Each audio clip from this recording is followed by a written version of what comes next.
Inspiration, from the Latin inspirare, meaning to breathe into, is an unconscious burst of creativity in a literary, musical, or visual art and other artistic endeavours.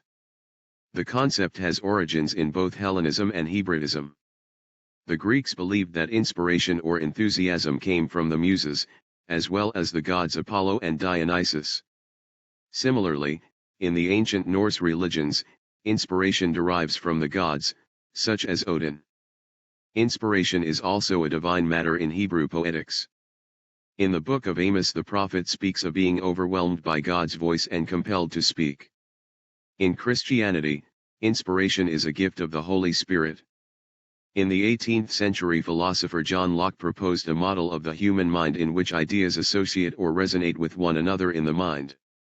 In the 19th century, Romantic poets such as Coleridge and Shelley believed that inspiration came to a poet because the poet was attuned to the divine or mystical winds, and because the soul of the poet was able to receive such visions.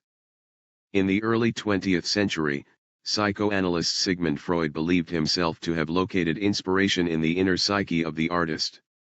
Psychiatrist Carl Gustav Jung's theory of inspiration suggests that an artist is one who was attuned to racial memory, which encoded the archetypes of the human mind. The Marxist theory of art sees it as the expression of the friction between economic base and economic superstructural positions, or as an unaware dialogue of competing ideologies, or as an exploitation of a fissure in the ruling class's ideology. In modern psychology, inspiration is not frequently studied, but it is generally seen as an entirely internal process.